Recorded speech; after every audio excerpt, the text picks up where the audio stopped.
예, 지금부터 12월 중 확대 간부회의를 시작하도록 하겠습니다. 회의 시작에 앞서 먼저 국기에 대한 경례가 있겠습니다. 전면에 국기를 향해 서주시기 바랍니다. 국기에 대하여 경례. 바로 예, 모두 자리에 앉아주시기 바랍니다. 회의 시작에 앞서 10월 8일 이후 임용되신 공공기관장들 새로 오신 분들 계시는데요. 간단히 소개를 좀 해드리도록 하겠습니다. 먼저 10월 8일자로 임용되신 인천도시공사의 박인서 사장님.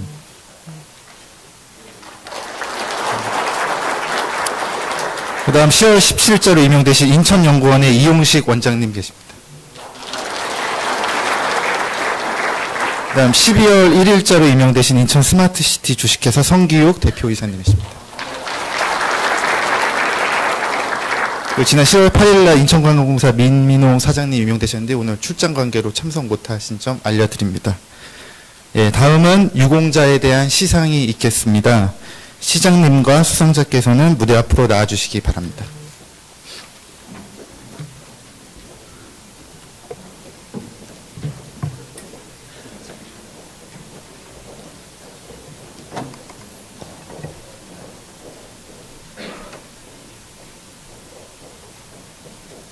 예, 나와주셨으면은 상호 인사하시겠습니다. 차렷, 경례.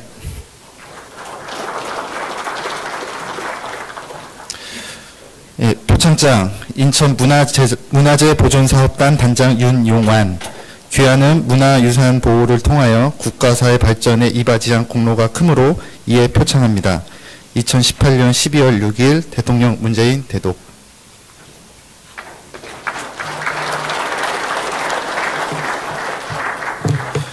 표창장, 인천광역시 귀 기관은 심내혈관 질환 예방 관리 사업 추진에 헌신적으로 노력하여 국민 보건 향상에 기여한 공적이 크므로 이에 표창합니다. 2018년 11월 29일 보건복지부 장관 박능우 대독.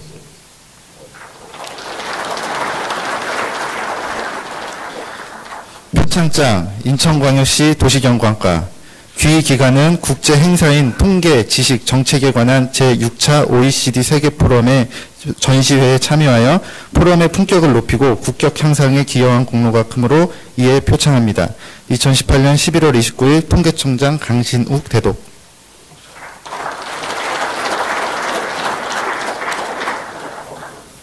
표창장, 인천광역시 안전정책과 지방행정주사부 윤일. 귀하는 시책과 관련한 참신한 아이디어를 제공하고 창의적인 홍보활동을 수행하여 2018년도 3분기 언론홍보 우수공무원으로 선발되었기에 이에 표창합니다. 2018년 12월 7일 인천광역시장 박남춘.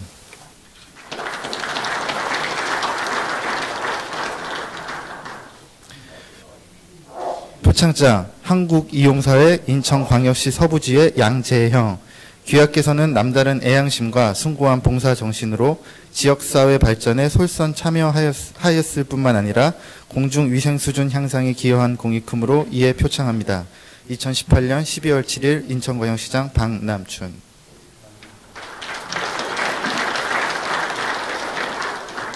표창장, 대한미용사회 인천광역시 부평구지의 신현옥. 이하 내용은 같습니다.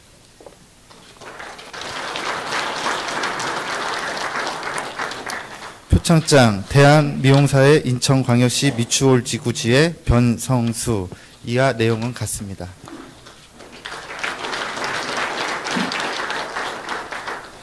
표창장, 인천직업전문학교 김명섭. 귀하께서는 투철한 사명감으로 지역사회 발전에 공헌하였을 뿐만 아니라 특히 이용업소 활성화 사업 분야에 기여한 공이 크므로 이에 표창합니다.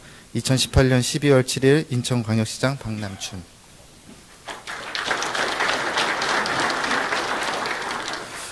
표창장, 김혜미. 귀하께서는 평소 우리 역사와 문화유산에 각별한 관심과 애정을 갖고 성실히 맡은 바 임무를 다하여 우리시 문화재 보존 관리에 기여한 공이 크므로 이에 표창합니다. 2018년 12월 7일 인천광역시장 박남춘.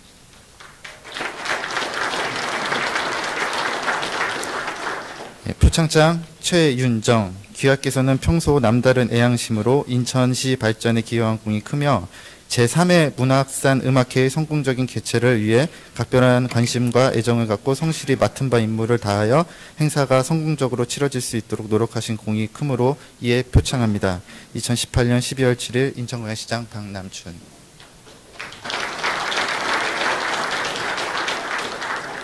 표창장 신선덕. 이한 내용은 같습니다.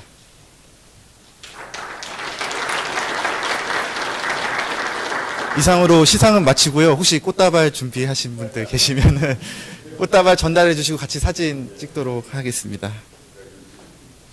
꽃다발 전달해 주시죠.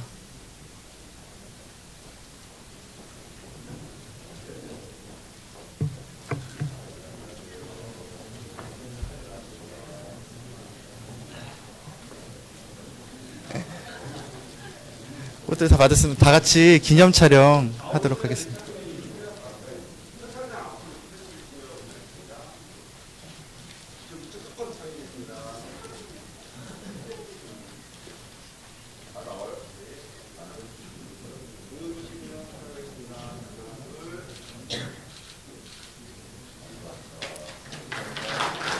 네, 시장님과 수상자께서는 자리로 돌아가 주시기 바랍니다.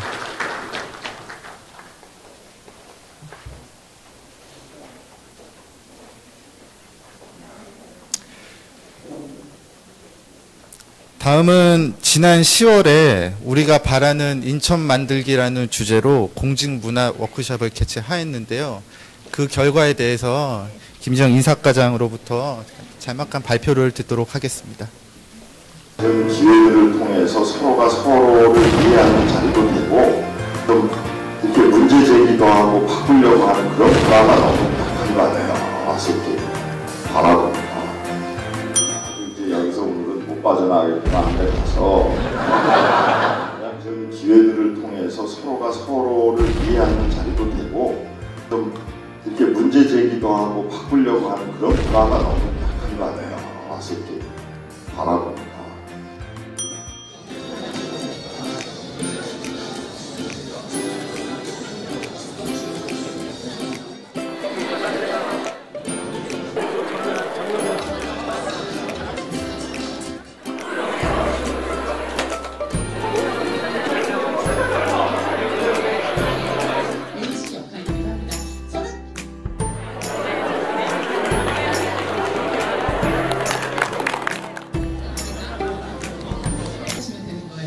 자, 진짜랍니다. 이제부터 맞추셔. 삼겹살. 해보신 거.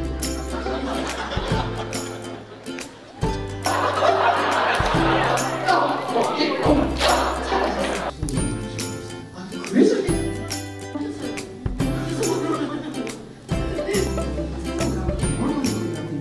빠져 계시죠? 손을 드시면 제가 상품을 드리겠습니다. 그럼 들려주세요. 첫 번째는 이거였습니다. 인천의 강점 생각하십니까? 자, 그래서 처음에 드렸더니 1위가 연예인들이 댓글을 보고 잘하는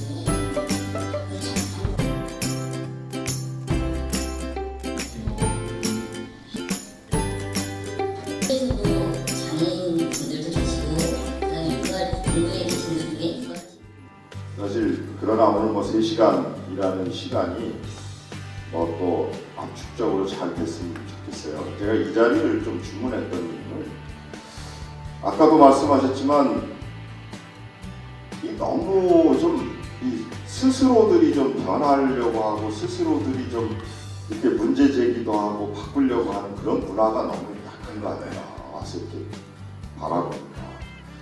서로가 서로를 이해할 수 있는 이렇게 좀 한 자리에 모여서 이런 학습하고 혁신하고 이러는 그런 게 너무 없구나 하는 생각이 들었어요. 저는 제가 이제 중앙정부의 이제 공직자도 오래 했지만 지금 세상이 급격히 막 변화해 가고 있잖아요. 사실 블록체인 어제도 우리 그 장대환도 우리 매경 회장님 말씀하셨지만 그 내용은 역시 인사 분야였습니다. 32%로 가장 많은 내용을 차지했습니다.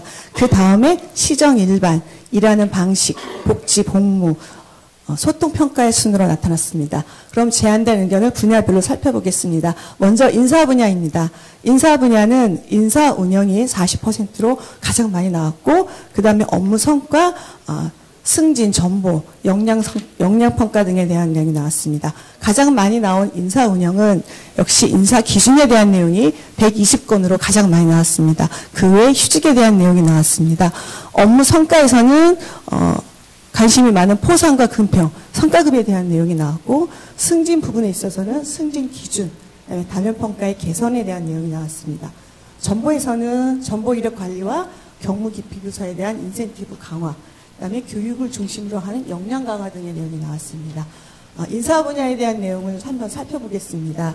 인사 운영에 있어서는 학연, 지연, 혈연을 배제한 공정한 인사를 해달라는 말이 나왔었고, 그다음에 일관된 인사 기준, 그다음에 기타직, 소수직을 기술직을 배려한 인사 실시, 그다음에 휴직 부분에 있어서 안신령 제도와 그다음에 남성들의 육아휴직을 활성화되는 내용이 나왔습니다. 업무 성과 부분에 있어서는 장기재직 공무원의 해외 연수 지원을 확대해달라. 특히 가족 지원에 대한 내용이 나왔습니다. 그다음에 배낭 여행 도입, 금평 부분에 있어서는 순위 공개, 그다음에 주무과 유지의 금평을 지향해달라는 내용이 나왔고요. 성과 부분에 있어서는 폐지해달라는 내용이 나왔습니다. 승진 부분에 있어서는 앞서 말씀드린 대로 기술직과 소수직률을 배려해달라는 내용과 주요 부서의 위주, 승진 지향, 다면평가 부분에 있어서는 같이 근무한 직원들도 다면평가를 해달라는 다양화 등의 의견이 나왔습니다. 정보 부분에 있어서는 개인의 전공과 근무 경력을 반영한 보직관리, 그다음에 실급 간 균형 있는 인력 구성에 대한 내용과 경미 기풀 부서에 대한 인센티브를 강화해달라는 내용이 나왔습니다. 또한 그 역량 강화 부분에 있어서는 지금 현재 시행하고 있는 외국어 장기 교육을 그대로 유지해달라는 내용들이 많이 나왔습니다. 인사 분야의 의견에 있어서는 직원 여러분들의 의견을 담아서 저희 지금 인사과에서 인사 혁신 계획을 지금 마련하고 있다는 말씀을 드리고요. 그다음에 일부 지금 주신 의견들은 이미 시행하고 있는 사항들도 있습니다. 다음에 인사 분야에 있어서 시정 일반 분야입니다. 시정 일반 분야는 가장 많이 나온 내용이 시정 업무 분야입니다. 그 다음에 정책 결정, 예산, 감사, 언론에 대한 내용이 나왔습니다. 시정 업무 분야에 있어서는 신청사 건립을 빨리 지속해달라는 의견이 52건으로 가장 많이 나왔습니다. 그 외에도 직원들의 호응을 많이 얻고 있는 업무용 택시를 확대해달라는 내용과 그다음에 인천화 카드를 강제 사용하게 하는 것을 그만해달라는 내용이 있었고, 또 퇴근송에 대해서는 트로트 퇴근송은 싫고 사양해달라는 의견이 있었으며 또한 폐지해달라는 의견도 있었습니다. 그 외에도 의정 간소화, 그다음에 정책 결정에 있어서 정책 격적의 일관성과 결정 시간을 빨리 해달라는 내용이 나왔습니다. 예산 부분에 있어서는 신속 집행은 그만하고 또 사업 추진에 필요한 예산이 부족하다는 의견이 많이 나왔습니다. 그다음에 감사 부분에 있어서는 실적 위주의 감사를 그만하고 자료를 최소화해달라. 그다음에 언론에 대해서는 과잉계획을 그만하자는 내용들이 나왔습니다. 그 다음 분야는 일하는 방식 분야입니다. 약 300여 건의 의견이 나왔습니다. 그중에서 가장 많이 나온 의견은 업무보고 자료 제출에 대한 부분이었고, 그를 이어서 행사와 회의, 그다음에 업무 방식에 대한 의견들이 나왔습니다. 업무보고 부분에 있어서는 역시 자료를 제출을 간소화하고, 그다음에 과도한 자료는 금지해달라는 내용과 함께 보고 서식을 일원화해달라는 내용이 나왔습니다. 또 행사 부분에 있어서는 직원의 강제 동원 금지, 그리고 간소화는 계속 지속해달라는 내용이 많이 나왔고요. 업무 시간에 대한 내용은 퇴근 후 SNS를 이용한 업무 지시 금지라는 내용이 나왔습니다. 그리고 업무 방식에 있어서는 팀장들에게도 고유 업무를 부여해서 일하는 팀장을 만들자는 내용이 많이 나왔고요. 그다음에 불필요한 문서 생산을 자제하자는 내용들이 많이 나왔습니다. 참고로 일하는 방식 분야에 있어서는 좀 혁신 담당관실에서 행복한 직장 만들기, 또 보고문서의 개선에 대해서 용역을 진행하고 있습니다. 다음 분야입니다. 복지와 복무 분야입니다. 약 19% 의견이 나왔는데요. 가장 많이 나온 의견이 휴가와 수당 등에 대한 내용이었습니다. 그 외에도 초과 근무, 유연 근무, 건강 및 휴양, 그다음에 구내식당, 어린이집 등에 대한 내용이 나왔습니다. 내용을 살펴보면 수당 부분에 있어서는 복지 포인트를 상향해달라는 내용이 많이 나왔고요. 그다음에 연가보상비 확대, 또한 지금 직원들에게 지원하고 있는 생일 쿠폰을 사업소까지 확대해달라는 내용이 나왔습니다. 그다음에 휴가 부분에 있어서는 장기 재직 휴가를 유지하고 확대해달라. 그리고 부모 돌봄 휴가, 안식년 제도 같은 그 신설 휴가를 만들어서 활성화하자는 내용들이 나왔습니다. 다음 분야입니다. 공직 분야입니다. 약 130여 건이 나왔는데요. 가장 많이 나온 내용은 의식 개선 분야입니다. 그 외에도 회식, 대화방, 중식, 일가정 양립에 대한 내용이 나왔습니다.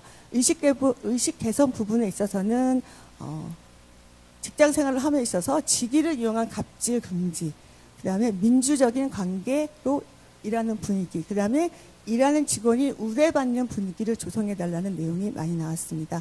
회식 분야에 있어서는 음주 회식을 그만하고 강제적인 2차와 잔 돌리기, 특히 강제적인 건배사는 금지해달라는 내용이 나왔습니다. 그다음에 대화방에서는 비방을 금지하고 닉네임을 사용하자는 운영 방식의 개선도 제안되었습니다. 중식 부분에 있어서는 부서장에게 중식을 제공하는 것을 금지해달라는 내용과 함께 또 일가정 양립에 있어서는 가족 사랑의 날을 매주 수요일날 운영하고 있는 것을 지속 운영하자는 내용이 나왔습니다. 다음 분야로는 기타 제한 분야입니다. 약 300여 건이 나왔는데요. 청사 시설에 관한 내용이 33%로 가장 많이 나왔습니다. 그를 이어서 조직, 소통, 미추홀 청사에 대한 내용이 나왔습니다. 청사 시설에 대한 부분에 있어서는 주차 공간 마련과 함께 지금 직원의 일일 1,400원의 주차 요금을 받고 있는 것을 무료 또는 인하해달라는 내용이 많이 나왔고 사무시설 환경을 개선해달라는 내용이 많이 나왔습니다. 조직 분야에 있어서는 무보직 사무관 제도 도입, 그다음에 잦은 조직 개편 그만, 외부 인사 고용 축소, 기술 인사팀 신설 내용이 나왔습니다. 소통 부분에 있어서는 소통하는 직장 분위기를 만들과 동시에 형식적이고 1박 2일의 형식을 워크숍은 하지 말자는 내용과 함께 실효적인 워크숍은 계속하자는 내용들이 나왔습니다. 평가 부분에 있어서는 PM 제도는 그만하자. 그 외에 미추홀 청사에 관한 부분에 있어서는 상대적으로 분해기단이 없기 때문에 그 중식비를 지원해달라. 그리고 호흡기에 안 좋은 카페트는 제거해달라. 그리고 근무 환경을 개선해달라는 내용들이 많이 나왔습니다. 분야별로 내용을 살펴보았습니다. 이번 워크숍에 나온 내용들을 전체적으로 정리를 해보면 공정한 기준을 바탕으로 한 금평, 승진, 정보 등의 인사가 추진되기를 희망하고 있었습니다. 또한 공감하는 정책과 제도는 유지되기를 바라고 강요되는 시책에 대해서는 부정적인 인식이 높았습니다. 또 업무 방식의 개선으로 중고 불필요한 일은 정리하고 효율적인 업무 처리 절차가 도입되기를 원하고 있었습니다. 또한 원활한 업무 추진을 위해서 신청사 건립과 근무 환경의 개선을 원하고 있었습니다. 또한 개인의 삶을 중시를 해서 단체 행사보다는 개인의 시간을 중시하고 또 사적 영역이 침해받는 것은 원하지 않고 있었습니다. 자, 우리 인사과에서는 이런 워크숍에 나온 내용들을 인투인에 올려서 전 직원이 동의하도록 하겠습니다. 그리고 핵심으로 정리된 108개 과제에 대해서는 지속적으로 관리하겠습니다. 그 108개 과제에 대한 주요 소관 부서에서는 제안 의견을 수용 가능한지 검토하시고 이행 계획을 마련하시기 바랍니다. 또한 이행 계획이 안 되는 불가 의견은 따로 모아서 부시적인 주제로 회의를 개최하겠습니다.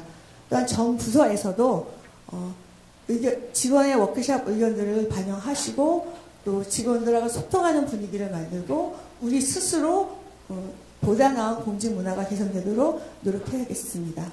끝으로 바쁜 근무 시간에도 기꺼이 참석해 주셔서 소중한 의견들을 내어주신 2,200여 분의 직원들께 감사의 말씀 드립니다. 인사과에서 보고드렸습니다.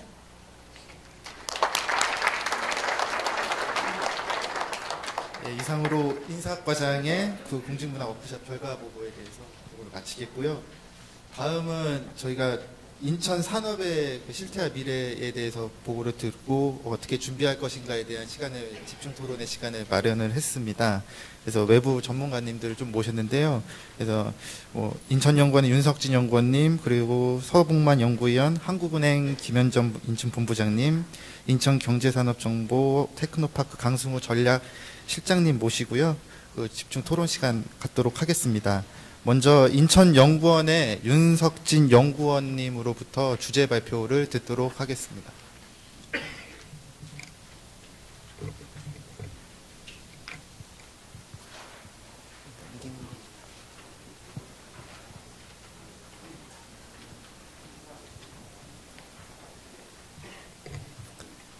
네, 인사드리겠습니다. 인천연구원의 윤석진입니다. 오늘 제가 말씀드릴 내용은 인천 산업의 실태와 미래 그렇게 어떻게 준비할 것인가, 특히 이제 제조업을 중심으로 해서 현재 우리가 인천 안에서 가지고 있는 산업의 그 제조업의 현황과 그리고 그것이 좀 최근에 이제 뭐 쇠퇴되고 있다라는 논란들도 있고요. 그리고 이제 그 앞으로 어떻게 대응을 해나갈 것인가에 대해서도 또 굉장히 많은 논의들이 있는 것 같습니다. 그 부분에 대해서 말씀을 드리도록 하겠습니다. 첫 번째 슬라이드 보시면 이제 그 다들 아시고 계신 내용이라고 생각합니다. 인천광역시 우리 시의 이 기본적인 산업 구조인데요. 보시면 저 그래프를 보시면 이제 제조업 분야가 한 28% 전체 그 지역 총생산의 28%를 차지하고, 그리고 운수업 그러니까는 이제 뭐 공항이나 항만이나 물류와 관계된 부분들이 한 14%로 되어 있는 것을 알 수 있습니다. 다른 그러니까 6대 도시라고 하는 시들하고 같이 이제 비교를 해보면 인천시의 특징을 몇 가지 이제 발견을 할 수가 있는데요. 첫 번째로는 이제 그 제조업이 이제 30% 정도 돼가지고 이제 광주하고 이제 비슷한 부분이 있고, 그리고 또 무역 의존도, 그러니까 무역을 굉장히 많이 하는 도시입니다. 울산 다음으로 이제 무역을 많이 하고 있는 도시라는 것을 알 수가 있고요. 그리고 이제 실업률이나 고용률에 있어서 다른 시도하고는 조금 틀리게, 다른 도시들하고 조금 틀리게 둘 다 높은 2017년을 기준으로 했을 때 이런 특징을 보이고 있습니다. 다음 슬라이드를 보시면 이 제조업을 중심으로 해서 한번 현황을 본 건데요. 2016년도에 그 국가통계 포털의 내용들을 국가통계 포털 아니고요. 그 2016년에 인천 제조업의 전체 사업체 수는 24,000개 정도가 되고, 그리고 종사자 수는 25만 명 정도로 집계가 되고 있습니다. 뭐 아시겠지만은 우리가 특히 잘하는 분야들이 있는데요. 전기전자라든가 기계라든가 목재라든가 철강이라든가 좀 이제 우리가 그 다른 지역에 대해서 비중이 높은 분야들이 좀 따로 있습니다. 예, 다음 슬라이드 보시겠습니다. 인천의 제조업이 계속 이제 비중이 줄고 쇠퇴한다라는 그런 얘기들이 있습니다. 실제적으로 좀 쇠퇴하고 있는 부분들이 언제 나타났냐면 2000년 이전에는 사실 이 비중이 인천의 제조업 비중이 굉장히 컸었는데요. 그게 1990년대하고 2000년대를 지나오면서 굉장히 축소된 부분들이 있습니다. 그리고 또 2008년, 9년에 이 글로벌 금융위기가 겪으면서 이 글로벌 금융위기 당시에 이 인천의 제조업이 한번 크게 이제 구조조정이 됐다라고 볼 수가 있고요. 그리고 그 이후에는 한 29%, 28% 정도의 수준을 양적으로는 유지를 하고 있는 걸 알 수가 있습니다. 그래서 전국 대비 이제 제조업의 전체 전국의 제조업 중에서 인천 제조업의 이제 비중을 보면 마찬가지 양상이 나는데요. 2010년도에까지 좀 그냥 줄어들다가 글로벌 금융위기를 거치면서 확 줄어들고 다시 그 이후에는 4.5%, 4.6% 수준을 유지하고 있는 것을 알 수가 있습니다. 예, 다음 슬라이드 보시겠습니다. 인천의 제조업 그리고 인천의 산업, 그러니까 인천에서 가장 중요한 산업은 사실 이제 제조업하고 그리고 이제 그러니까 물류업이라고 저는 이제 판단을 하고 있는데요. 그 중에서 이제 오늘은 제가 이제 분석을 해서 이제 나온 내용들은 조금 분석을 해서 나온 내용들은 이제 제조업에 대한 부분들인데, 이 인천이 제조업의 그 경쟁력을 가지고 보면 조금 뭐랄까 특성들이 보입니다. 특히 이제 노동 생산성에 대한 부분인데요. 노동 생산성이 전국 평균에 비해서 전반적으로 굉장히 낮은 이 모습이 상당히 오랜 기간 동안 유지가 되고 있고요. 그리고 이제 또 이제 노동 분배율을 보면 노동 분배율은 전국보다 높게 나타나고 있습니다. 근데 여기서 이제 오해를 하지 말아야 될 게 그 노동 분배율이 높다는 얘기 높지만 그렇다고 인천의 제조업의 임금 수준이 높으냐 그거는 또 절대 아니거든요. 인천의 제조업의 임금 수준은 전국 평균보다 낮습니다. 그리고 설비 투자 효율도 전국보다 좀 낮은 상황으로 계속 나타나는데 이게 전반적인 이제 제조업의 어떤 경쟁력의 몇 개의 지표를 본 건데 그러면 이게 의미하는 뭐냐면 노동 생산성은 낮으면서 노동 분배율은 높고 부가가치는 어느 정도 유지를 할 수 있고 설비 투자를 효율도 낮다라는 것은 그러니까 노동 생산성이 낮은 노동을 대량으로 투입하는 많이 투입해가지고 할 수 있는 산업들이 상당히 많이 분포하고 있다라는 얘기를 할 수 있을 것 같습니다. 예, 다음 슬라이드 보시겠습니다. 근데 이 전체적으로는 그렇고요. 이거를 좀 산업별로 좀 쪼개서 볼 필요가 있는데요. 산업별로 제가 이제 한 4가지 정도로 좀 분류를 해봤습니다. 첫 번째는 이제 앵커형 대기업이 존재하는 우리 인천의 주력 산업 분야, 앵커형 대기업이라고 하면 우리가 뭐 가지고 있는 뭐 GM이라든가 아니면 두산 인프라코라든가 아니면 현대제철이라든가 뭐 이런 그 앵커형 기업들이 있는데요. 이런 앵커형 기업들이 있으면서 인천의 주력 제조업이라고 할 수 있는 분야가 기계라든가 철강이라든가 자동차 분야입니다. 이 분야의 노동 생산성을 보면 전국 평균하고 유사하게 가는 형태를 볼 수가 있습니다. 그리고 제가 여기서는 이제 그 기계 장비만 보여드렸는데요. 뭐 자동차라든가 조금 경기 변동이나 아니면 기업이 좀 위기가 겪었을 때는 상당히 진폭이 많아지는 그러다가 다시 전국 평균을 이렇게 수렴하는 이런 특징을 보이고 있고요.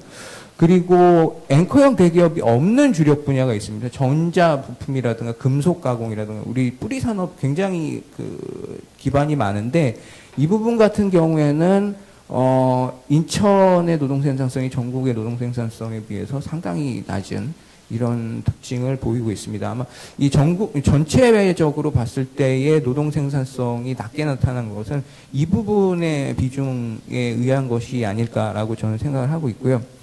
그리고 또 인천이 공항하고 항만이 있으면서 이 굉장히 오랫동안 지역 연고 산업이라고 할 수 있는 분야가 있습니다. 이제 식료품이라든가 목재 같은 분야인데요.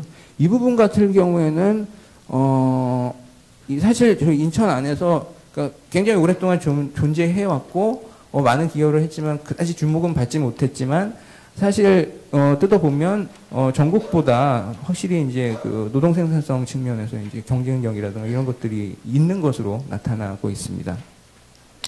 그리고 마지막으로 이제 신규 전략 산업이라고 제가 표현을 했는데요. 그러니까 바이오와 같이 새롭게 인천에 없다가 이제 최근에 2010년 이후에 우리가 이제 유치 활동을 하면서 새롭게 좀 부각되고 있는 산업들인데요. 이런 산업들은 뭐 쉽게 예상할 수 있는 바와 같이 노동 생산성이라는 게 전국 평균보다 낮았다가 이제 전국 평균을 이제 앞질러 나갈 것 같은 그런 모습을 양상을 보이고 있습니다. 예, 다음 슬라이드 보시겠습니다. 오늘 제가 이제 노동 생산성을 가지고만 뭐 말씀을 드렸지만 사실은 이제 이 쇠퇴, 제조업 쇠퇴 혹은 산업 쇠퇴에 대한 얘기들이 계속 나오고 있고 그리고 이 양적으로는 또 한편에서 우리가 인천의 어떤 수출이라든가 생산은 또 굉장히 계속 증가를 하고 있거든요. 이런 뭐 한편에서는 이제 쇠퇴에 대한 경쟁력 약화에 대한 얘기들이 있고 또 한편에서는 또 양적으로는 계속 증가하고 있는 부분들이 있다면 그럼 우리에게 사실 중요한 부분은 사실 이제 구조적 취약성이 무엇인가를 진단하는 것이라고 생각이 듭니다. 그래서 오늘 뭐 짧은 시간이기 때문에 좀 여러 가지 말씀을 드릴 수는 없지만 첫 번째로 우리가 그 인천의 구조적 취약성 중에 하나가 이 연구개발 투자에 대한 부분이 굉장히 취약하다라는 것입니다. 실제로 이제 인천의 제조업 기업들의 이제 설문조사나 이런 것들을 해보면 생산 기술에 대해서는 굉장히 그 자부심이 있어요. 근데 문제가 뭐냐면 이제 앞으로 새로운 기술이 변화나 이런 것들이 나타났을 때 그거에 투자할 수 있는 뭐 연구개발 인력이나 아니면 연구개발 투자비가 있느냐. 그러면 그 부분에 대해서는 굉장히 취약하다는 것을 스스로 이제 인정들을 하시거든요. 그래서 지역별로 이제 연구개발 투자액이라든가 국가연구개발 사업 현황을 보면 인천이 굉장히 낮게 나타나는 모습을 이제 확인을 할 수가 있고요. 그리고 특히 이제 이거 같은 이 옆에 예, 왼쪽에 같은 경우에는 이제 과학기술기획평가원에서 지역별로 이제 과학기술 혁신 역량을 평가를 한 부분인데 좀 극단적으로 낮은 지표들이 있습니다. 예를 들자면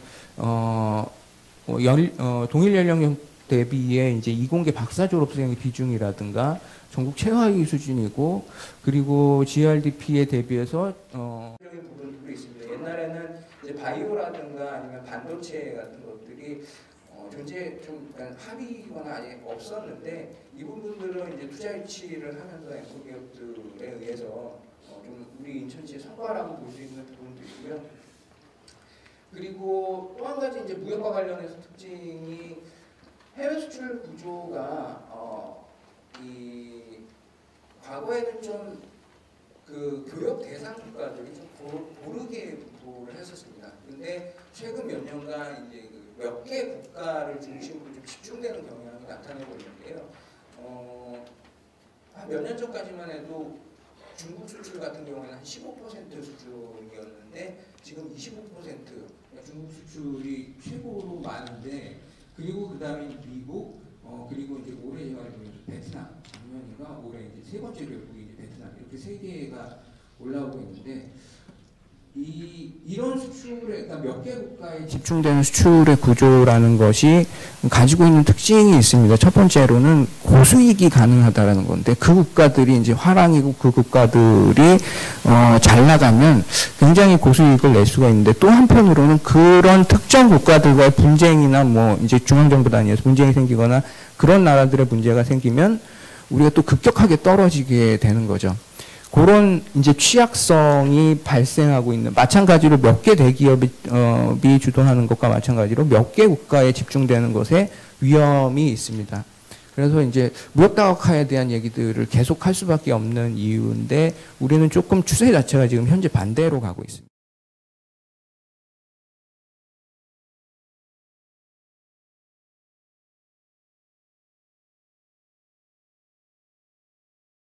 좀 정리를 해봤습니다. 제조업에 종합적으로 지원할 수 있는 제도적 기반은 사실 좀 취약하다고 말씀드릴 수가 있겠습니다. 그러니까 제조업 분야에서의 지원할 수 있는 조례가 뷰티, 항공, 무인 항공기, 제조업 특정 분야에 집중된 것으로요. 이 정도라고 말씀드릴 수 있겠고, 그리고 제조업 전반에 대한 지원 조례들이 좀 있기는 한데 그 조례들의 내용을 사실 뜯어보면 그러니까 산업단지의 개발이나 이런 것들과 관계된 내용인 경우가 많고, 그리고 비제조업 산업, 마이스라든가 뭐 농업이라든가 아니면 관광이라든가 이런 부분에 대한 지원 조례들은 많이 있습니다.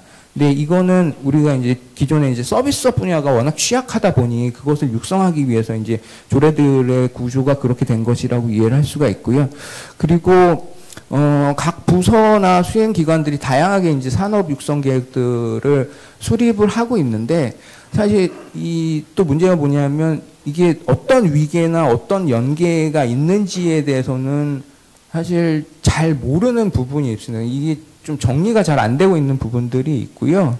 그리고 그래서 이제 육성제도의 특징은 우선 기존에 뭐 다 인지하듯이 이제 토지나 건물이나 산업단지, 그러니까 개발의 인프라를 제공을 해서 그 다음에 이제 투자 유치나 기업들의 활동을 활성화하는 이런 식의 초점이 첫 번째 있었던 거고요.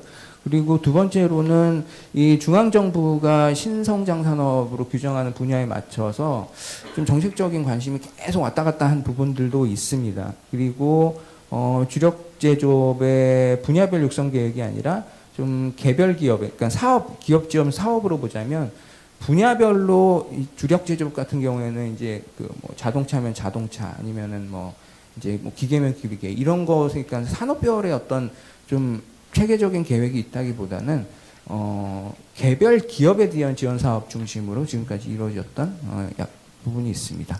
네, 다음 슬라이드 보시겠습니다. 그래서 좀 제언을 저희가 이제 이제 인천연구원 내에서 좀 논의를 통해서 몇 가지 오늘 발표를 위해서 정리를 한번 해봤는데요. 첫 번째로는 이제 산업정책에 대한 정비 혹은 진단이 필요하다라는 생각이 듭니다. 이제 그 지역 단위의 산업정책의 제도적 근거라든가 추진체계라든가 예산 구조에 대해서 한 번은 이제 유효성을 좀 진단해 볼 필요가 있고, 그리고 각각의 계획들이 가진 위계나 연계들의 체계화 관리가 필요하다라는 생각이 드는데, 이 부분이 사실 중요한 이유는 현재까지, 그러니까 지금까지 인천이 그러니까 양적인 성장이라는 부분, 그리고 이제 개발 사업을 통해서 이제 기업들의 기반을 마련해주는 부분으로 갔다면, 지금 말씀드렸듯이 규제적 취약성들이 나타나는 부분들이 있고, 그렇다면 이제 질적 성장이라든가 아니면은 그런 어떤 소프트 인프라 부분에 대한 부분으로 정책을 병행해야 되는 부분들이 있습니다. 그렇다면 그것에 대한 좀 산업 정책적인 체계를 한번 진단해 볼 필요가 있다는 것이고요. 그리고 두 번째로 말씀드릴 것은 대중소기업의 협력인데, 대중소기업은 아까 말씀드렸듯이 대기업 주도하고 있는 산업들이 있고, 거기에 이 협력업체들이 있는데, 그 협력업체들이 그렇다면 이제 그러니까 이런 구조가 일정 부분은 어쩔 수 없다면, 이 대중소기업의 협력이라는 부분을 가지고 어떻게 이제 산업 전체의 경쟁력을 끌어올릴 것인가에 대한 고민들이 좀 필요하다. 사실 인천에서는 이런 부분들에 대한 부분들이 좀 없었다라는 생각이 들고, 그리고 다음으로 아까 말씀드린 이제 그 혁신 시설의 확충 부분, 우리가 너무 좀 투자를 못하고 있는 부분들이 있는데, 공공 부분에서 좀 선제적으로 연구개발이나 시험이나 시험 엔지니어링 같은 혁신 자원 지원 시설에 대한 확충이 필요하다. 그리고 마지막으로는 이제 제조 서비스의 융합 부분. 기존에 이제 제조업하고 이제 서비스업을 좀 우리가 이제 그러니까 분리해서 이제 생각하고 서로 분리해서 이제 육성하는 경향이 있었는데, 이런 부분들을 좀 같이 결합해서 나가야 된다라는 정도로 말씀을 드립니다. 이상으로 발표를 마치도록 하겠습니다. 네, 인천연구원 윤석진 연구원님으로부터 주제 발표 들었고요. 앞서 소개해드린 바와 같이 세 분의 좀 전문가님들 좀 모셨습니다. 먼저 인천연구원 서봉만 연구원님으로부터 정책 제안 좀 듣도록 하겠습니다. 예, 인천연구원 서봉만입니다. 저는 한 두 가지로 요약해서 말씀을 드리도록 하겠습니다. 첫 번째는 이제 지금 이제 지역 내의 어떤 산업의 다양성에 대해서 좀 우리가 신경을 쓸 필요가 있다고 생각을 하고요. 이러한 지역의 산업의 다양성을 갖다가 확대하기 위해서 지금 문재인 정부에서 추진하고 있는 그 공정경제라든지 상생경제 이런 틀에서 하나를 말씀드리고요. 그 다음에 두 번째로 이제 바이오 산업과 관련해서 이러한 부분들을 어떻게 적용시켜 나갈지 그렇게 좀 말씀을 드리도록 하겠습니다. 사실 이제 인천 같은 경우에는 아까 윤 박사님도 말씀하셨지만은 저임금 일자리라든지 영세한 중소기업 집중, 그다음에 대기업이 상대적으로 부재하기 때문에 이런 것들이 정부에서 추진하고 있는 어떤 정책 효과를 거두기에 힘든 상황입니다. 그래서 이제 이런 것들을 좀 타개해 나가기 위해서 좀 생각해 볼 수 있는 것들이, 첫 번째가 이제 지금 이제 우리 시 내에 중소기업들이 많이 집중되어 있지만은, 사실 중소기업들이 아까도 이야기가 나왔지만은 향후 혁신적인 어떤 투자라든지 이런 부분을 끌고 갈 수 있는 역량은 상당히 제한적이라고 볼 수 있습니다. 그래서 이런 부분들을 해결하기 위해서는 대기업이 지금 현재 가지고 있는 혁신 역량과 시장 내의 지위 등을 활용해서 대기업과 중소기업 간의 협업 사업을 시가 정책적으로 좀 지원할 필요성이 있다고 생각합니다.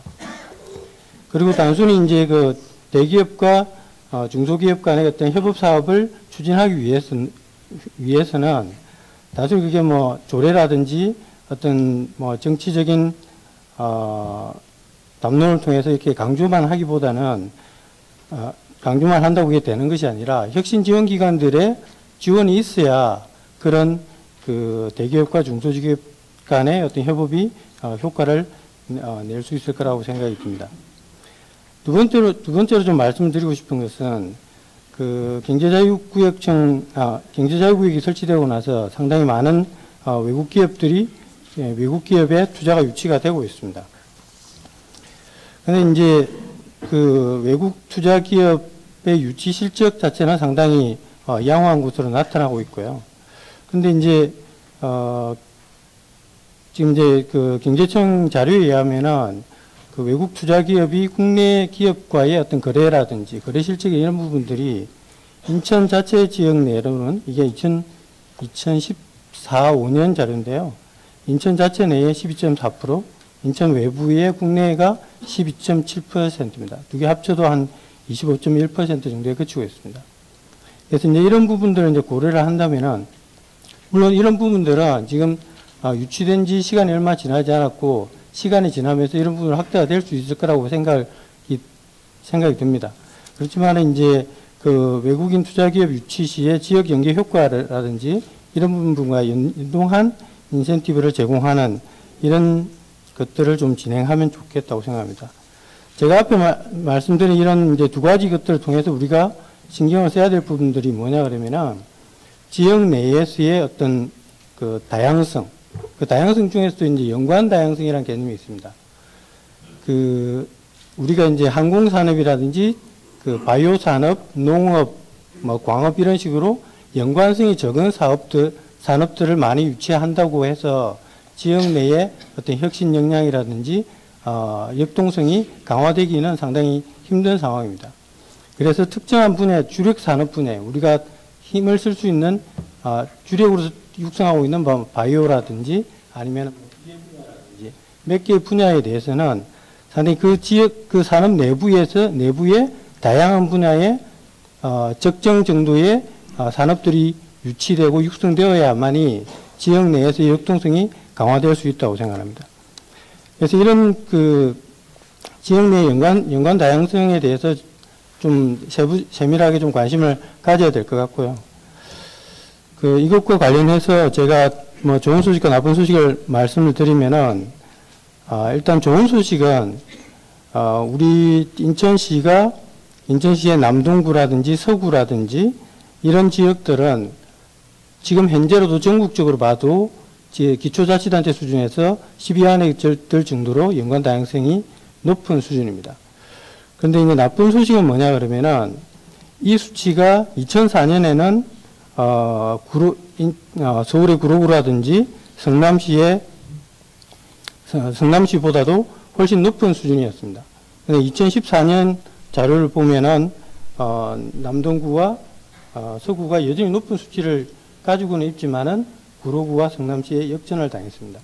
그러니까 이제 어떻게 보면은 아까도 이제 계속해서 이제 이야기가 나왔지만은 어떤 혁신 역량이라든지 이런 부분들이 뒷받침이 제대로 되지 않으면서 이런 부분들이 약화되고 있다고 생각합니다. 그럼 이제 제가 지금까지 말씀드린 부분들을 바이오 산업에 적용해서 좀 말씀을 드리면은 한 세 가지로 요약을 할 수 있을 것 같습니다. 첫 번째로는 여러분도 아시다시피 삼성 바이오로직스가 지금 뭐 여러 가지 좀 불미스러운 사건에 휩쓸리고 있지만은 삼성 바이오로직스가 서구에 있는 뭐 바이옥스사라는 협력 기업을 발굴하고 어떤 바이오 산업의 새로운 어떤 액터로서 개발하는 이런 과정들을 좀 더 지역 차원에서, 시 차원에서 좀 더 체계적으로 지원하는 방안이 필요할 것 같습니다. 그래서 지자체와 바이오 대기업 그리고 뭐 산단이라든지 이런 들이 참여하는 어떤 상생 협의체를 만들고 뭐 수입 대체라든지 아니면은 뭐 다양화를 위한 연구 개발을 지원하는 것들이 필요할 것이라고 생각이 듭니다. 두 번째는 이제 바이오 산업 같은 경우에는 최근에 이제 개방형 혁신 네트워크에 대한 강조가 많이 되고 있습니다.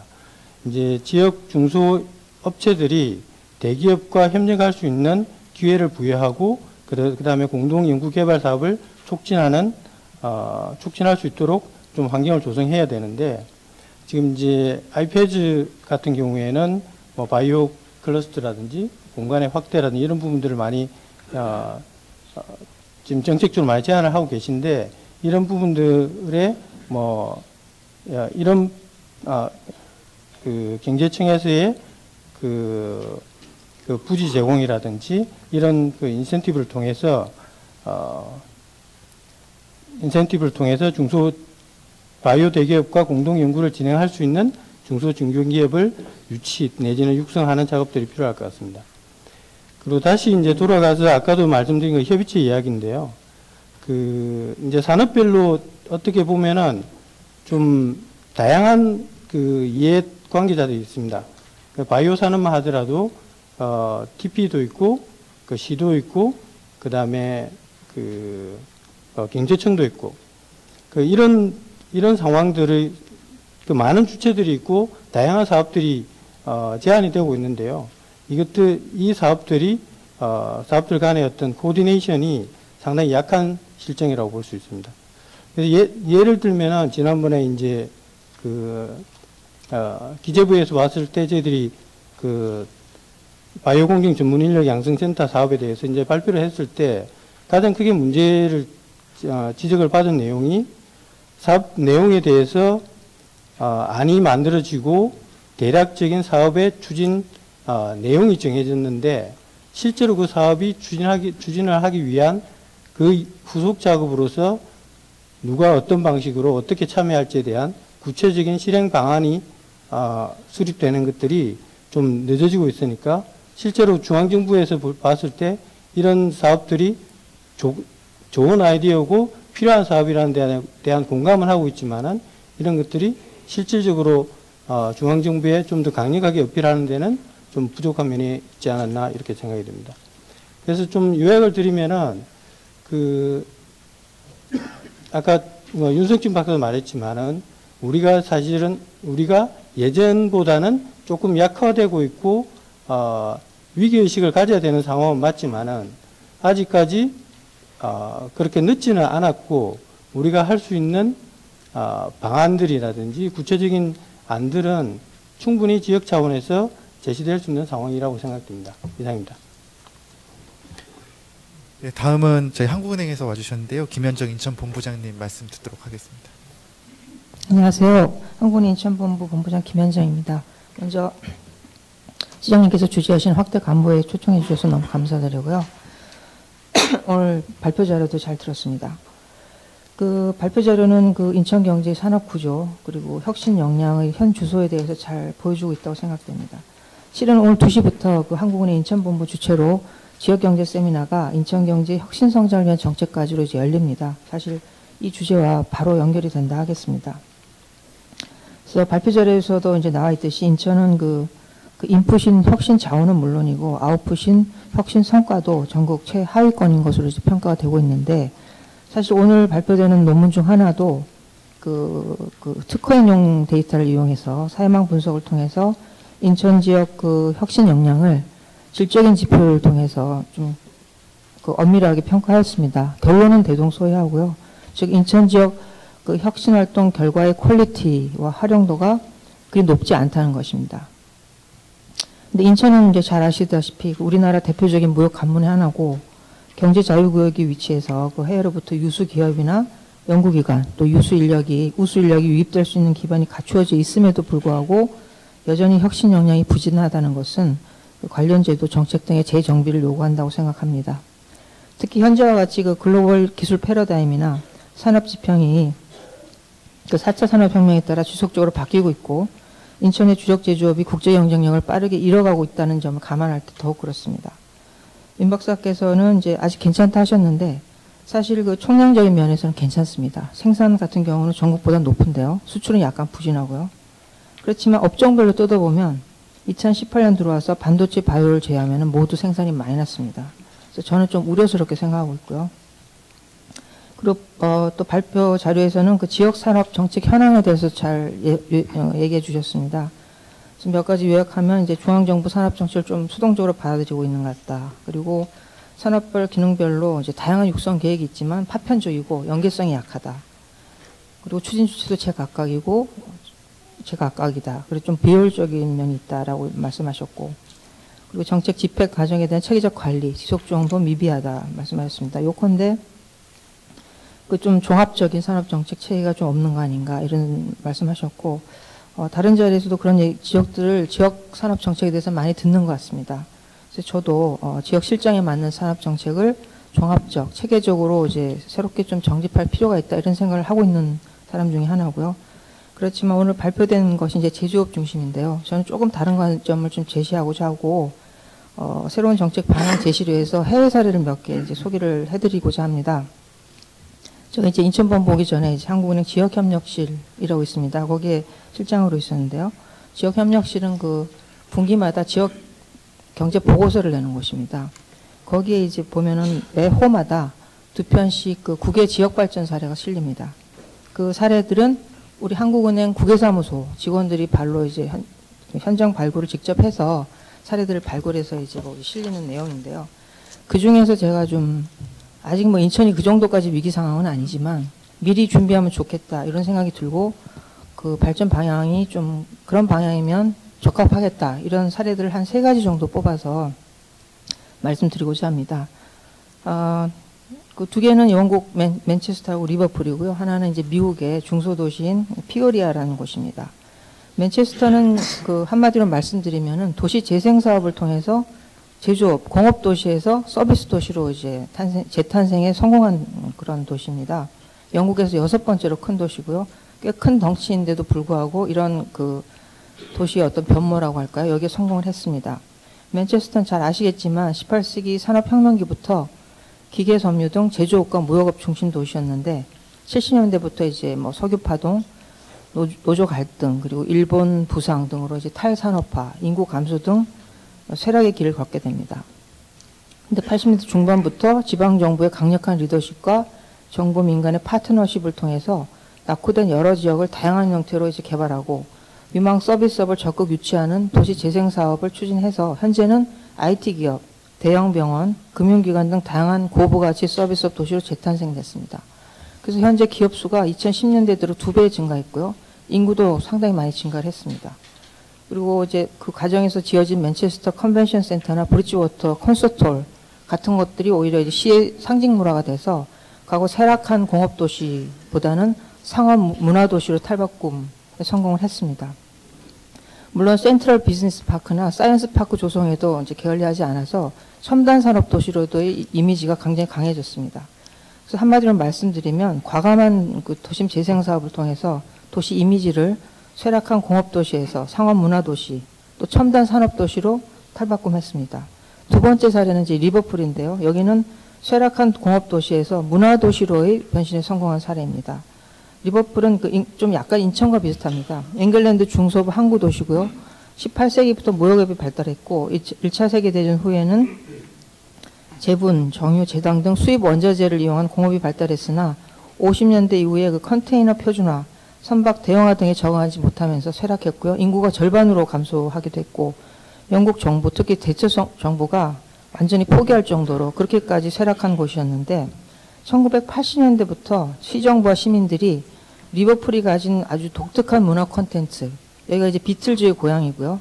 역사 유적도 많고 또 축구가 유명합니다. 그래서 이런 차별화된 문화 콘텐츠에 주목해서 도시 재생의 방향을 문화도시로 설정을 했습니다. 그래서 80년대부터 관광객을 페스티벌 개최 등을 통해서 관광객을 적극적으로 유치했고 그 이 무역의 상징이었던 도크를 거의 15년에 걸쳐서 재건해서 관광 중심지로 이제 바꿨습니다. 그리고 이 도시는 또 특히 그 유럽에서는 매년 그 여러 도시 중에 하나를 문화도시로, 문화수도로 선정을 해서 타이틀을 이제 주고 그 뭐 자본도 이렇게 유치되고 그런 제도가 있습니다. 그것을 겨냥해서 약 8년 동안 준비를 해가지고 이 타이틀을 취득을 하고요. 그 결과 많은 이제 자본이 유치가 됐습니다. 그래서 제가 생각하기엔 인천도 강화도나 계양의 역사 등 역사 문화유산이 많은 곳입니다. 그만큼 문화도시로의 이미지 구축이 얼마든지 가능하다고 생각이 듭니다. 마지막으로 피오리아인데요. 여기는 미국 중서부 일리노이주에 있는 이제 작은 도시고요. 이 도시는 이제 농기구 업체인 유명한 농기구 업체인데 캐터필러사에 의존해서 성장해온 그 전형적인 원 컴퍼니 타운으로 이제 알려져 왔습니다. 근데 80년대 이후에 경제 불황 그리고 캐터필러사의 실적 부진, 부도 위기 등으로 지역 실업률이 한때 16%까지 치솟는 등 굉장히 위기를 맞이했었습니다. 근데 여기도 2000년 이후에 여기는 방향을 경제구조 다변화로 맞추고 재생을 시작을 했습니다. 그래서 메디텍 지구라고 해가지고요. 과감한 그 지원을 주면서 의료기관하고 연구기관들을 한 단지에 입주시켰습니다. 그래서 의료도시로서의 명성을 쌓아가는 한편으로는 넥스트 이노베이션 센터를 설립을 해가지고 벤처기업 창업을 대대적으로 지원합니다. 그래서 그 벤처기업 창업이 쉬운 도시로 또 명성을 쌓아갑니다. 그리고 그와 동시에 주거 만족도 향상을 위한 다양한 문화시설들, 그 시설을 이제 설치하면서 신규 인구나 이제 외부 투자 유치를 적극적으로 하게 됩니다. 그래서 방금 이제 서 박사님께서 말씀해 주셨지만 인천도 기존 제조업, 특히 이제 중소기업의 경쟁력이 크게 이제 우려되는 상황입니다. 그래서 산업구조 다변화, 벤처기업 창업 활성화 등을 지금보다는 훨씬 적극적으로 추진해야 될 것으로 보입니다. 그래서 이제 마지막으로 말씀드리면 하여튼 지난 이 30년 전 선진국 일부 도시들이 겪었던 어려움을 지금 이제 우리나라 일부 도시들이 겪기 시작하고 있는 상황인 것 같습니다. 제조업과 상품 무역에 크게 의존해온 인천도 현재 이제 불리하게 전개되고 있는 대외 여건 변화에 미리 선제적으로 대비할 필요가 있다고 생각합니다. 그래서 해외 성공 사례에서 발견되는 그 성공 요인은 크게 세 가지라고 보입니다. 하나는 지방 정부의 이제 강력한 리더십 발휘입니다. 산업 정책의 리더십은 결국 지역의 필요와 잠재력을 잘 파악하고 있는 지자체가 가질 수밖에 없는 상황인 것 같습니다. 그래서 지방 정부가 주도권을 발휘할 필요가 있고요. 그리고 지역 발전의 어떤 장기 마스터 플랜이 이제 수립될 필요가 있는데 이에 필요한 비전 설정을 위해서 우리 인천의 도시 이미지를 쇄신할 필요도 있는 것 같습니다. 아직까지도 이제 공단이나 항구, 전통 제조업 이미지가 강한데요. 여기에서 문화, 첨단 산업 등 보다 소프트하고 미래지향적인 방향으로 바꿔서 바꿀 필요가 있다 생각하고 두 번째 성공 요인은 그 지자체의 정책 목표가 제조업 등 특정 산업이 아니라 지역 발전 전체에 초점이 맞춰져 있었다는 것입니다. 그래서 이를 통해 먼저 살고 싶은 곳을 만들므로써 외부로부터 이제 자본과 사람이 들어오도록 유도한 것이고요. 그래서 어떻게 보면 산업구조 다변화나 그 경제의 서비스화, 제조업의 첨단화가 그 결과로서 이루어진 측면이 많습니다. 시장님의 캐치프레이즈가 저기 있다시피 살고 싶은 도시인데요. 방향이 맞는 것 같습니다. 그래서 그렇고요. 세 번째 성공 요인은 지방정부가 기존 인프라, 특히 대학, 그리고 공항 등 교통 인프라의 장점을 최대한 활용했다는 것입니다. 그래서 투자자나 그 수요자인 기업의 니즈에 맞게 기능적인 지원에서 지원을 집중한 것입니다. 즉 특정 산업이나 특정 제조업에 초점을 맞추는 게 아니라 모든 산업을 관통하는 기능, 연구개발, 투자 유치, 교육훈련, 창업지원 등 모든 산업을 이제 공통으로 아우러지는 그런 기능 및 관련 인프라 중심, 이제 윤 박사님 말씀하신 거하고 일맥상통한데요. 거기에 초점을 맞춰 정책 지원이 이루어졌다는 것입니다. 특히 지금은 4차 산업혁명으로 인해서 산업의 경계와 기술이 계속 바뀌고 있기 때문에 이에 유연하게 대처할 수 있는 기능 중심 정책이 산업 정책의 중심이 돼야 되지 않을까 이렇게 생각합니다. 이상입니다. 예, 마지막으로 인천 경제산업정보 테크노파크 강승우 실장님. 네, 말씀 듣도록 하겠습니다. 네, 인천 TV의 강승우입니다. 먼저 윤석진 박사님 발표 잘 들었고요. 이제 발표 자료는 사실 인천의 산업을 한눈에 이제 파악할 수 있는 아주 이제 잘 분석된 자료라고 생각하고요. 이제 박사님께서 말씀해주신 부분 중에 이제 혁신형 중소기업을 통해서 지역의 산업을 어떻게 이끌어갈 건지 거기에서의 저희 과학기술 R&D 역할이 어떤 것인지에 대한 내용으로 좀 제가 좀 설명을 좀 드리도록 하겠습니다.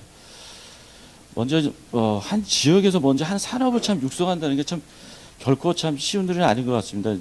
이제 과거에 이제 산업 정책이라고 하면은 어떻게 보면은 토지를 공급하거나 세제 감면하는도 좀 비교적 단순한 산업 입지 정책 중심이었다 그러면 이제 최근에는 뭐 산업 입지 정책뿐만 아니라 뭐 기술, 인력, 자금, 뭐 기업 육성 기능을 투자하고 거기에 또 우수 기업 인재를 유치하기 위해서 뭐 주거라든가 사회문화, 그다음에 교토 이런 다양한 인프라 요인들이 영향을 주기 때문에 사실 지역에서 단기간에 하나의 산업을 육성한다는 건 사실 결코 쉬운 일은 아닙니다. 사실은.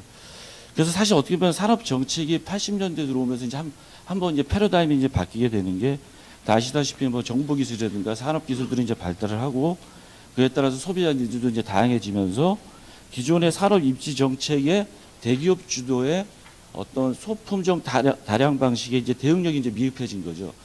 그러다 보니까 이제 외부 자원을 활용한다는 어떤 효율성 측면에서 이제 클러스터 정책이 이렇게 자리 잡게 되는데, 사실 이 클러스터 정책의 이제 궁극적인 목적은 결국에 기존의 대기업 중소기업 간의 어떤 단순 하청 구조의 수직적 관계를 탈피하고 기술 기반의 혁신형 중소기업을 통해서 수평적 가치 사슬을 형성하는 게 사실 클러스터 정책의 이제 궁극적인 이제 목적이 되는 겁니다. 그래서 이 어떤 수직적 기술 기반 수평적 가치 사슬을 통해서 그 가치 사슬이 하나의 지역의 산업으로 자리 잡게 하는 게 이제 정책의 이제 변화가 있었던 거고요. 그래서 우리 지역의 이런 대표적인 가치 사슬 대표 산업인 게 아시다시피 이제 자동차 산업을 들 수 있는데요. 그래서 예전부터 이제 대우자동차를 중심으로 해서 이제 1차 밴더부터 3차 밴더까지 형성이 되고, 더 나가서 이제 5차 밴더까지 형성이 돼서 이제 지역의 주력 산업이 자리 잡게 됐고요. 그래서 현재 저희 이제 현재 제조업 근로자의 총 임금액의 20%가 자동차 산업에 이제 집중되어 있습니다. 그러니까 어떻게 보면 제조업 종사자 중에 5집 건너 1집은 자동차 관련된 일을 하고 계시는 겁니다. 그래서 이런 가치 사슬이 지역 내에 어떻게 형성되느냐에 따라서 산업이 이제 달라지는 있는 부분이 있고요.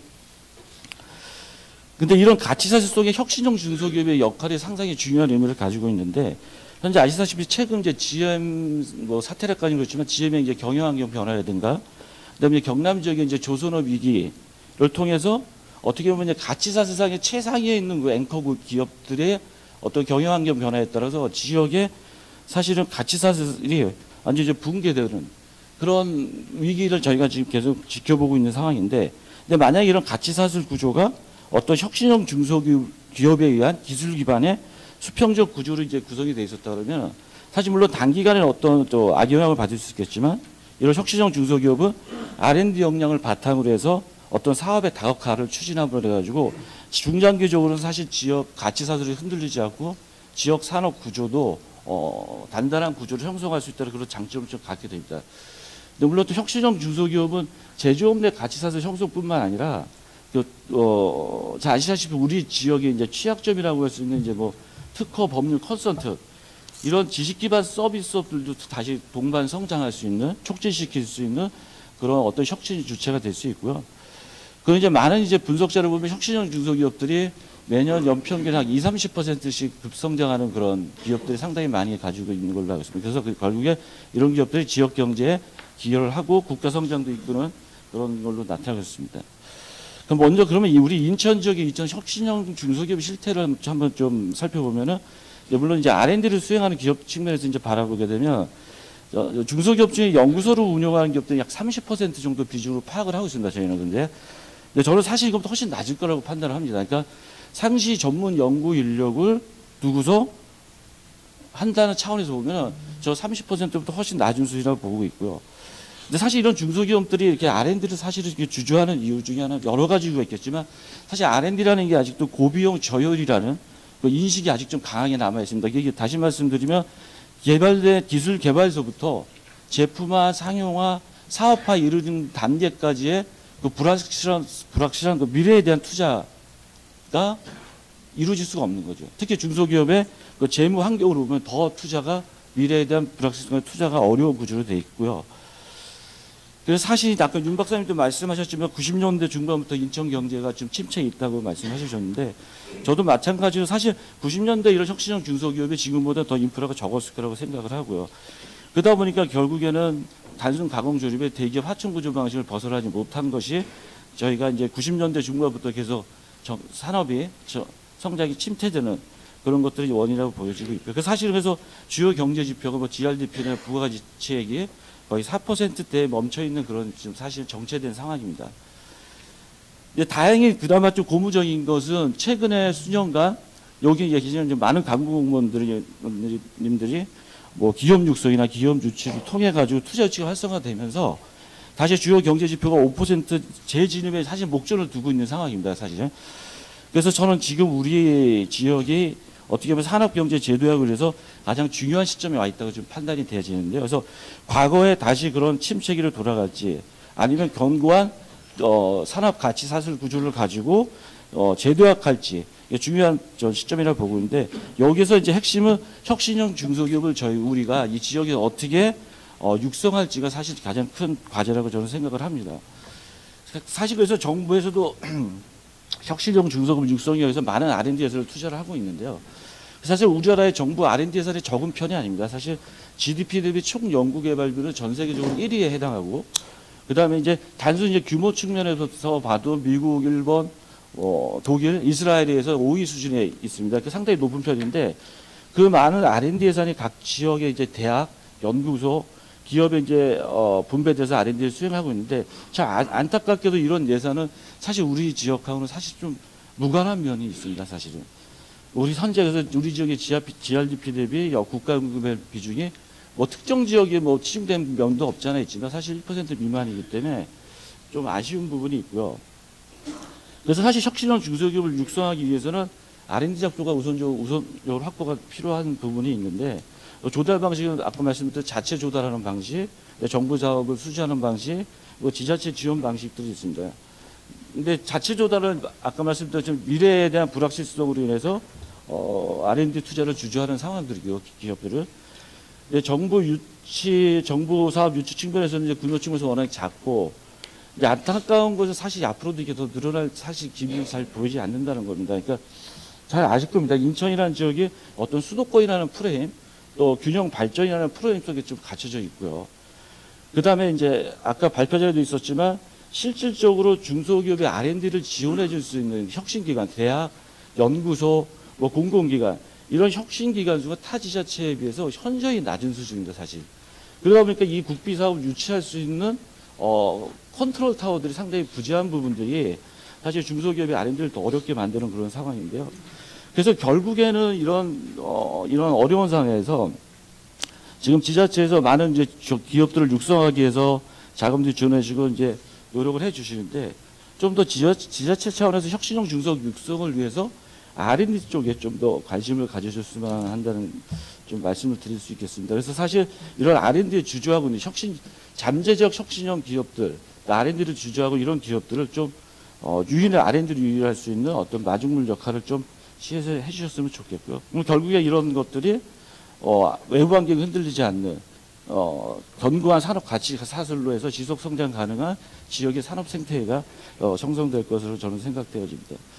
그다음에 이제 또 발표 자료에서 있었던 뭐 연구 개발 지원을 위한 시험 인증 분석 이런 연구 지원 인프라의 확대에 대한 부분도 저도 상당히 공감하는 부분입니다. 사실 근데 이런 부분은 사실 지자체 예산으로는 한계가 좀 있고요. 사실 결국에는 이런 사업들을 중앙정부 사업 유치에 더 많은 노력을 기울일 수밖에 없는 상황인데 여기 이제 많은 간부님들도 제가 옆에서 오랫동안 지켜보면서 사실 중앙정부 사업에서 이런 사업을 따려는 그 문턱이 넘기란 상당히 어렵습니다. 그래서 좌절하시는 모습도 많이 봤고 저도 그런 경험을 많이 해봤는데 사실 마찬가지로 균형 발전 속에 좀 프레임이 또 갇혀 있는 부분이 있고요.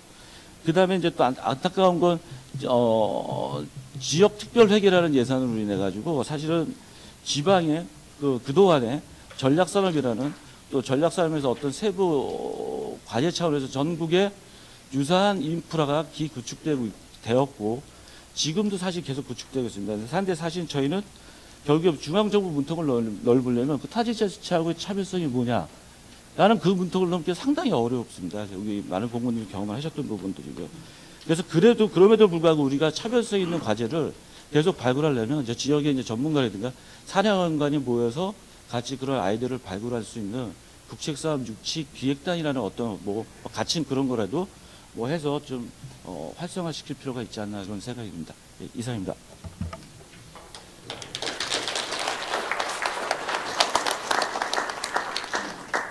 네, 인천 산업의 실태 미래 어떻게 준비할 것인가라는 주제로 그 발제와 토론자로부터 제안을 받았는데 혹시 플로어에 계신 분 중에 평소 생각하시는 우리 인천 지역 산업 발전을 위해서 생각하시고 있던 거나 혹시 오늘 발표하신 내용 중에 좀 질의하고 싶으신 분이 있으시면 자유롭게 좀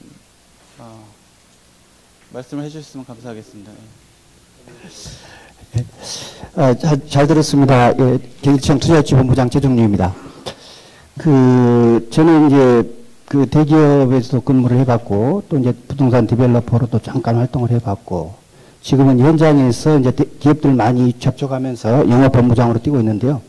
그 현장에서 느낀 것을 제가 잠깐 좀 우리 민간 투자 유치 방향에서 여태 말씀하신 분들은 무슨 재정 투입이라든지 우리 정책적인 제도적인 부분들을 많이 말씀하셨는데, 실질적으로 우리 인천이 어떻게 하면 되겠는가, 민간 투자 유치 분야에서 잠깐 좀 한 3가지 정도만 말씀드리고 싶습니다. 첫째는 저는 지식산업센터, 지상이라고 하는데, 이 지상 여러 레벨이 있습니다. 그러니까 지상 부분과 R&D 부분, 우리 인천이 좀 잘할 수 있는 분야가 저는 지식산업센터하고 R&D 분야를 생각을 해봤습니다. 사천에 가면 칼이라는 회사가 있는데요. 그게 근로자가 한 4,000명이 좀 넘습니다. 4,500명인데 설계부터 R&D 인력이 2,500명입니다. 사천 같은 데도 R&D가 되는 거거든요. 그 다음에 마곡이 LG R&D로 대성공을 거뒀습니다. 그리고 지식산업센터도 이제 서울에서 집중적으로 했는데요. 과밀 억제 권역을 벗어날 수 있는 아주 절호의 굉장히 좋은 수단이라고 저는 생각합니다. 그래서 특히 인천 같은 과밀 억제 권역은 역세권 중심으로, 이거는 명도도 크게 필요 없거든요. 과밀 억제 권역 내에서 살 수 있으니까 여기에 이것을 혁신적으로 좀 우리가 좀 집중하시겠어 투자 유치를 많이 하는 방식으로 했으면 좋겠습니다. 그래서 뭐 서울도 여러분 잘 아시다시피 구로, 그 다음에 상암 DMC라고 했었거든요. 그 다음에 이제 마곡, 그래서 대성공을 거뒀거든요. 우리 인천도 예를 들면 원도심의 각 역세권 부분들을 조금 더 좀 면밀히 검토하고 연구를 해서 좀 깨끗하고 호텔형 또는 백화점형으로 좀 지식산업센터를 지어서 좀 근무 환경 좋게 해서 분양을 한다면 굉장히 잘 될 걸로. 부천 같은 경우도 대박을 쳐서 다 완판이 됐거든요. 그런 부분이 있고, 그 다음에 이제 송도 같은 경우에도 지금 6809에 한 45만 평 정도가 남은 땅이 있는데, 상암 DMC가 방송사하고 영화사 이런 것을 해서 성공을 거뒀거든요. 우리 송도도 못할 일이 없다. 우리는 국제적으로 문화 대기업들을 충분히 끌어올 수 있는 어떤 수익 구조도 있고 역량도 있고 있기 때문에 우리가 힘을 좀 해서 영화사라든지 CG사라든지 또 방송사 또는 e스포츠, 스포츠 이런 계열들, 그다음에 일부 테마파크 같은 넣어서 이런 역량을 통해서 원도심 쪽으로도 또 확대할 수 있는 그런 전략을 좀 했으면 좋겠고요. 그 다음에 R&D 부분 잠깐 더 시간이 없기 때문에 잠깐 말씀드리면, R&D 부분도 이제 손정희 회장 같은 경우가 이제 영국의 ARM이라는 페닉스 반도체 설계 회사입니다. 근데 반도체 설계 회사라도 전력 소모를 조금 줄이는 기술을 갖고 있습니다. 큰 기술이 아니라. 그런데 손정희 회장이 잘 아시다시피 35조를 주고 샀습니다. 그런 기업들이 상당히 우리 국내에서 찾으면 많거든요. 그런 기업들을 좀 우리 인천으로 끌어보고, 우리 인천 내에도 그런 기업들을 조금만 해줄 수 있는 방법이 있거든요. 그 부분을 좀 했으면 좋겠고.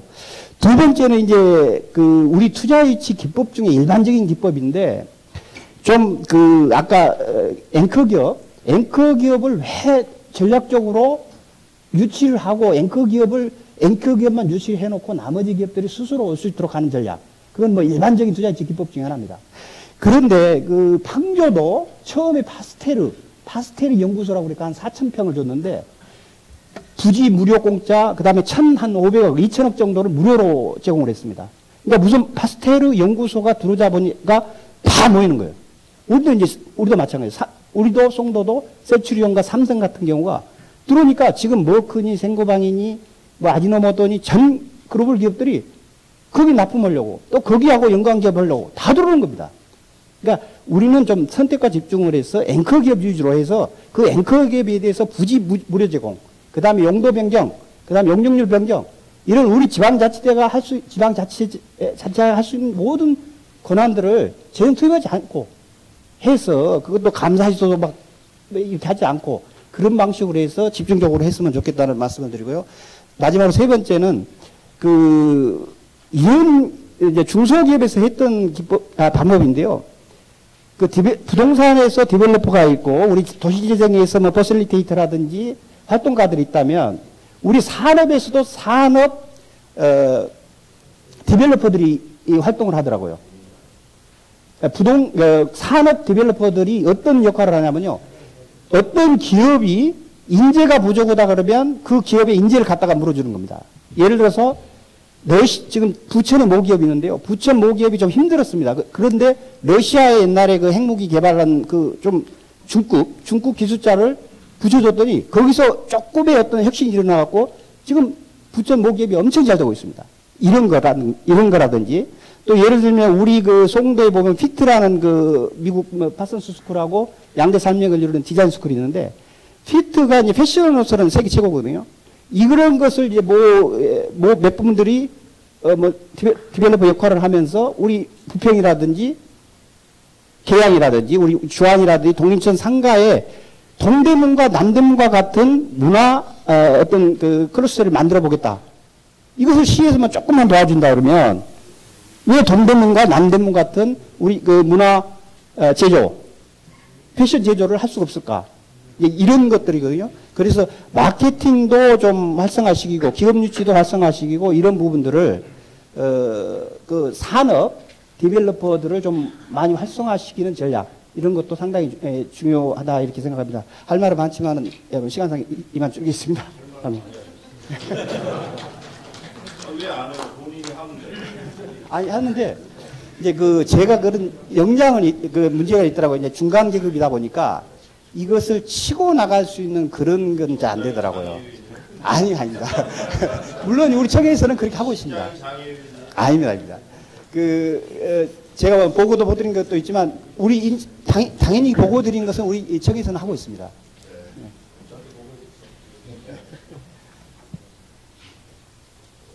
또 말씀하실 분 있으시면.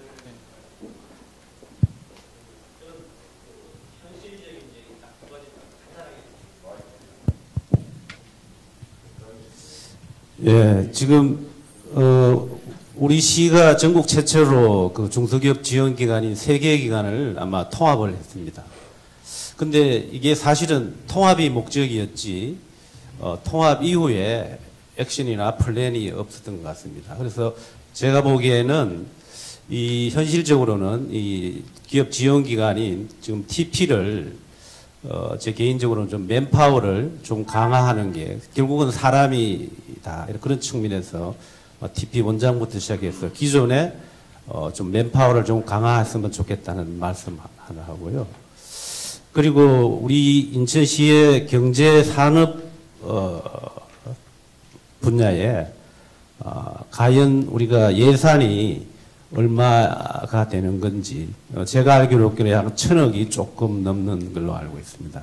그래서 이 두 가지 측면에서 아까 R&D 얘기가 많이 나왔는데 우리가 인천의 인구가 우리나라 인구에 봐서 전체 한 6% 정도 차지하는데 전국의 그 R&D의 재원을 인천이 가져오는 비중이 약 5%를 약간 상회하고 있습니다. 그래서 그런 측면에서도 마중물 차원에서 인천시의 그 R&D 지원 예산이라든가 이런 게 좀 보강이 돼야 될 것 같습니다. 이상입니다.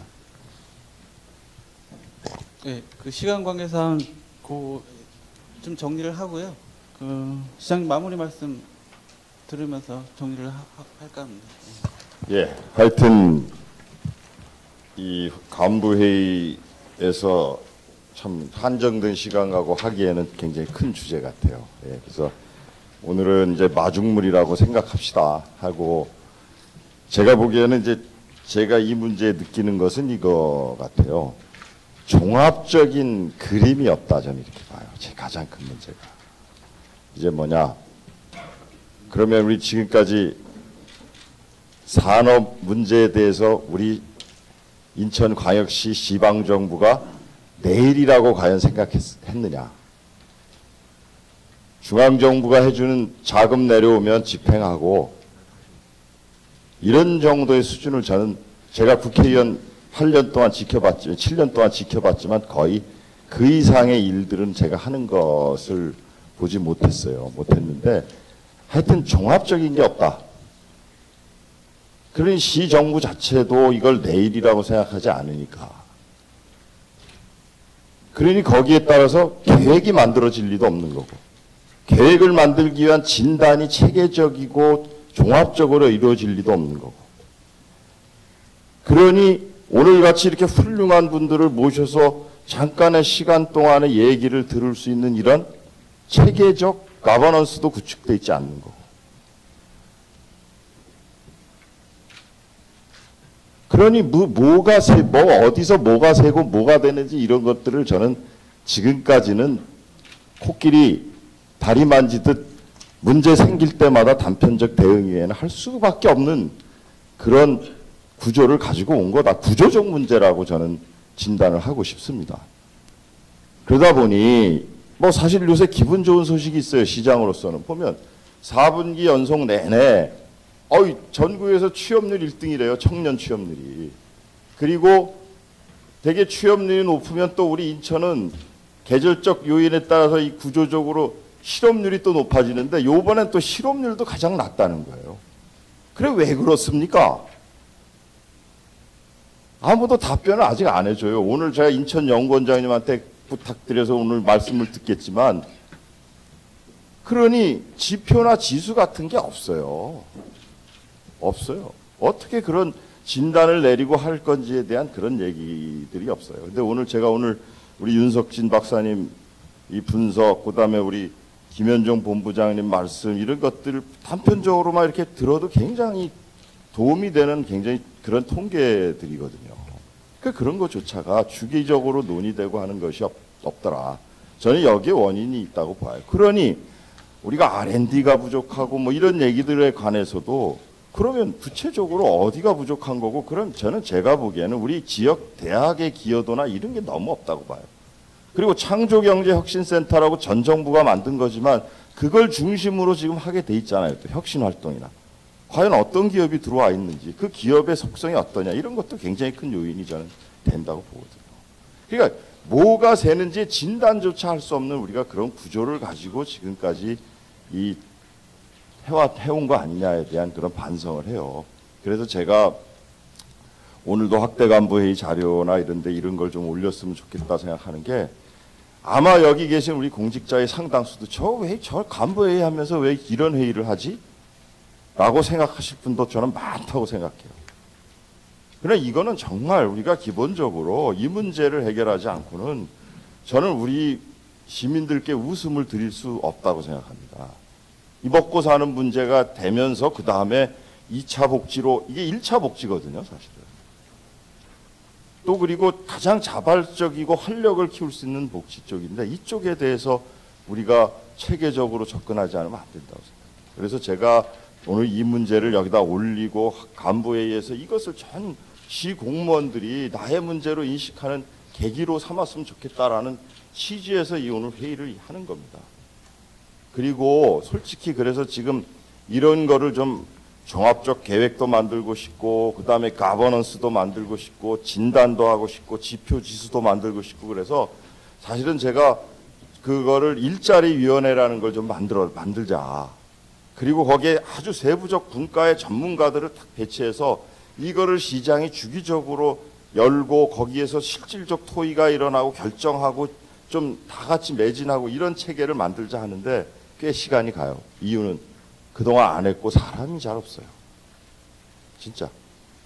그러니까 지금 일자리 본부에서 애를 먹고는 있지만 그 최선을 다하고 싶습니다. 그리고 그렇게 만들어서 체계적으로 종합적 계획도 만들고 가버넌스도 구축하고 그렇게 하면서 좀 하고 싶은 욕심이 있는데, 김현정 본부장님 많이 좀 도와주세요. 예? 윤석진 박사님, 그 다음에 우리 서봉만 센터장님, 우리 강승우 실장님. 그래서 지금 요번에도 TP 원장님 같은 분 뽑는 게 굉장히 중요한 일이라고 생각합니다. 그러나 다만 여기서 우리가 경계해야 될 것은 또 공무원이 주도한다? 저는 택도 없다고 생각해요. 이런 분야야말로 가버넌스 잘 만들어서 민간의 창의성을 어떻게 하면 도출하고 우리는 거기에 대해서 누락된 곳이 없이 잘 지원하고 적기에 뒷받침할 거냐라는 관점에서 저는 가야 된다고 생각해요. 그래서 그런 논의를 하기 위해서 지금 준비를 하고 있는데 박차를 좀 가해 주셨으면 좋겠다 생각합니다. 빨리 우리 그래서 종합계획도 한번 만들어보고, 아니 언제까지 한국 GM이 저렇게 흔들면 우리 인천의 경제가 흔들흔들 해야 됩니까?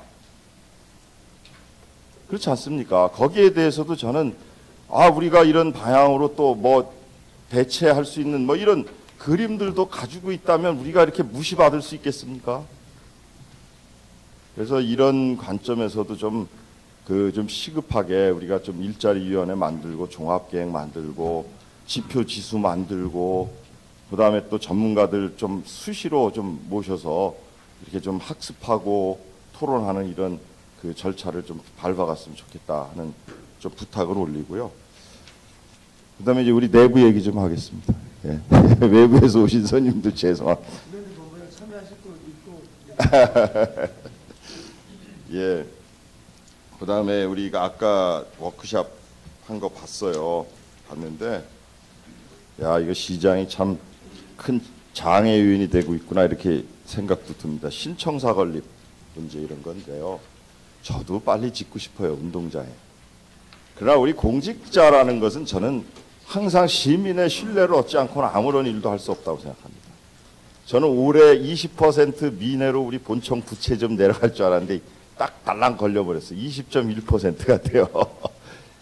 우리가 그 노력하기 전에는 우리가 4,400억까지 들여가면서 청사 짓고 이렇게 할 적은 없어요. 다만 우리 직원들께서 애로를 많이 느끼시는 걸 합니다. 그래서 어떻게 하면 가장 빠른 시일 내에 이걸 좀 잘 타게 할 건지 지금 노심초사하고 있고요. 그러나 이제 또 뭐 직원들이 또 연수원 같은 걸 좀 잘 지어서 또 좀 해달라 이런 것들은 한번 좀 긍정적으로 논의를 해보는 이런 쪽으로 갔으면 좋겠어요. 그리고 좀 말씀을 주실 때 저는 항상 그렇습니다. 좀 공직자는 좀 책임 있는 자세가 필요합니다. 시민들이 이 문제를 얘기했을 때 어떻게 우리 인천시의 공직자들을 바라볼 것인가에 대한 그런 발언들도 하셔야 된다.